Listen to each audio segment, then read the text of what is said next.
friends often ask me, "Advisor, I'm a knight. What if I don't want to go to war?"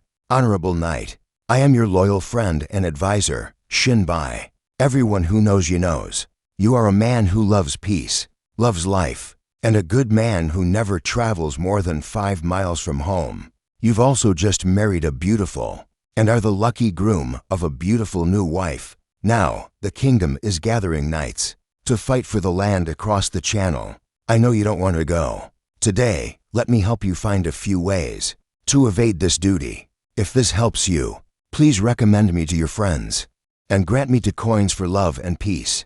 Under the medieval fief system, knights have a feudal military obligation to their lord. The usual term of service is 6 weeks, or about 40 days.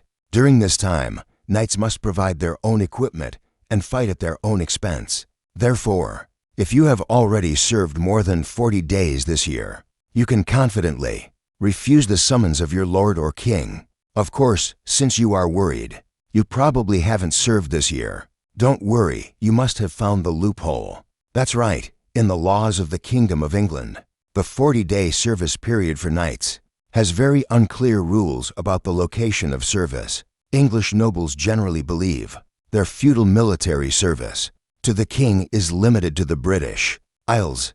For wars on the European continent, they have the right to refuse or demand payment from the king. Feudal service basically becomes mercenary work. So this time, the king is going across the channel. You have every reason to refuse. In 1197, 2 English knights declared at the King's Council that their feudal military service was limited to Britain. They refused to fight in continental Europe and were only willing to pay the shield tax. In 1215, the nobles in the Magna Carta, in Article 16, expanded the scope of service to Normandy and Brittany. But fighting elsewhere is still, in principle, not required. Refusing is perfectly reasonable, but if His cunning Majesty sees you won't go to France to fight and sends you to fight the Scots instead, dear friend, what should you do then? Don't worry, even on home soil. In many years of the Middle Ages, not all knights were required to go to war. Sometimes only a few knights went on campaign. In 1157, when King Henry II of England marched into Wales, it was decreed that for every 3 knights, 1 would serve, while the other 2 provided his equipment. However, the service was extended from 40 days to 4 months. The total commitment was the same, just flexibly ranged. In 1198, when Richard I the Lionheart campaigned in Normandy, he decreed 1 knight would serve from each group of 10. The other 9 provided his equipment, and a daily wage of 2 shillings. Since a wage was paid, service was unlimited to fight alongside the Lionheart. Even by the principle of equal commitment, they could serve for at least 400 days. In 1230, Henry III decreed that for every 2 plowlands of arable land, 1 knight must serve for 40 days. The cost was borne by the local community. A plowland was the area worked by 8 oxen, roughly 120 acres.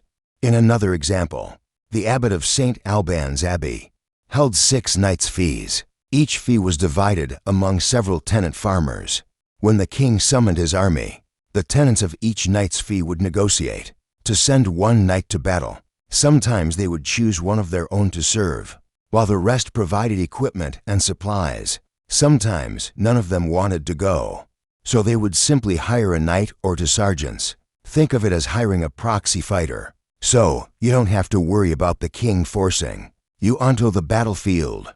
As long as you're willing to pay or provide equipment, you can let others or hired knights take your place. Sometimes, your own liege lord might help you evade service indirectly by concealing how much land he holds. During the reign of King Edward I, the Earls of Gloucester and Norfolk held 456 and 279 knights' fees, respectively. But much of this land was underreported, so they only provided 10 and 6 knights. It was pushing it a bit, really. Overall, you don't need to worry too much about service.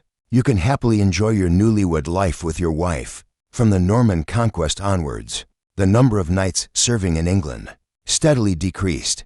Under William I, there were about 5,000 knights.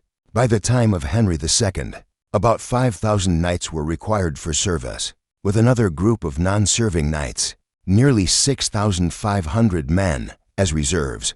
By the late 13th century, about 3,000 men met the land and income requirements for knighthood. Of these, about 1,500 already had the title of knight, or could be knighted in wartime, but only about 500 could actually be mobilized for war. From Norman warriors to Plantagenet slackers, with fewer knights available for campaigns, the king sometimes had a headache and came up with a new trick: compulsory knighthood.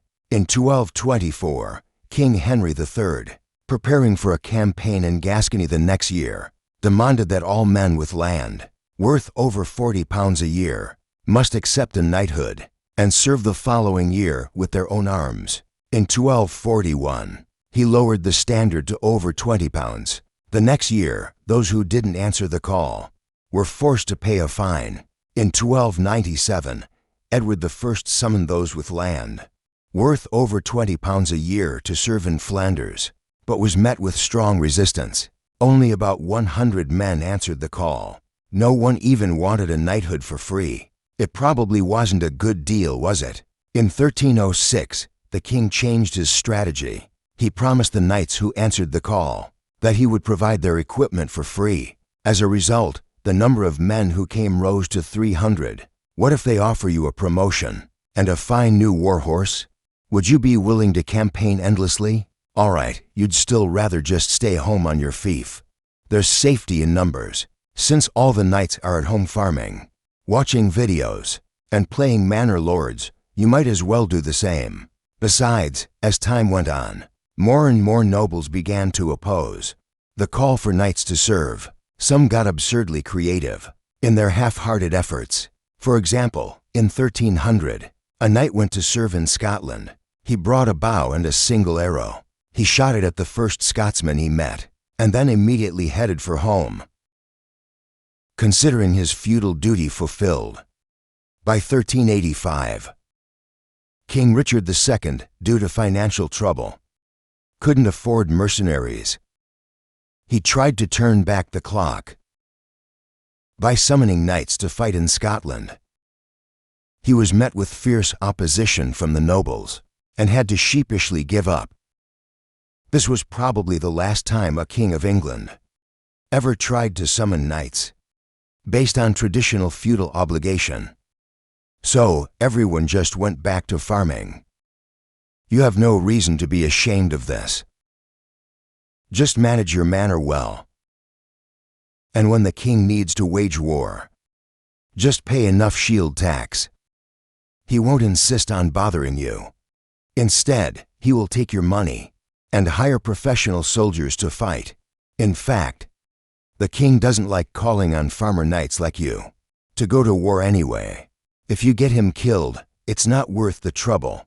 Hiring professional soldiers is far more reliable. Actually, since the early 12th century, farmer knights like you have been paying the king to avoid military service. This is the shield tax. In the past, each knight's fee represented the duty to provide one knight, or an equivalent service like to sergeants. Now, the knight's fee has become a unit of payment. It was usually calculated based on the cost of a knight, which was 8 pence per day. The standard shield tax for each knight's fee was to marks, or about £1.30. However, although a knight theoretically owed the king 40 days of service per year, by custom, the king could not collect the tax every year. He could only levy it when he went to war. All in all, so for all you stay-at-home farmer knights, you pay your money, and honestly, the king saves himself the trouble of arguing. He just takes the cash to find some hardcore warriors to fight. It's a win-win. You can focus on managing things at home, starting in the 14th century. With the spread of the military indenture system, the king increasingly preferred to contract out a certain number of troops, or even entire campaigns, to the nobles of the realm. After receiving a lump sum payment, the nobles could freely recruit professional soldiers to fight under their command. This recruitment was generally voluntary. They no longer forcibly summoned knights from their fiefs. In 1341, King Edward III contracted a portion of his army to an English nobleman. He was to lead 6 knights, 20 men-at-arms, 12 mounted longbowmen, and 12-foot longbowmen, to serve in Brittany for 40 days. The price was £76. This formal, written contract was detailed, including the number of troops, time and place, and specified wages and payment schedules. So you have even less reason to worry about being forced to go on campaign. Even if you wanted to go, the Earl might not want a slacker like you. He's more likely to go to the next few villages, toss around a few silver coins, and see if any old veterans want to earn the money. From then on, your liege lord no longer needed you. You were just a farming and tax-paying machine.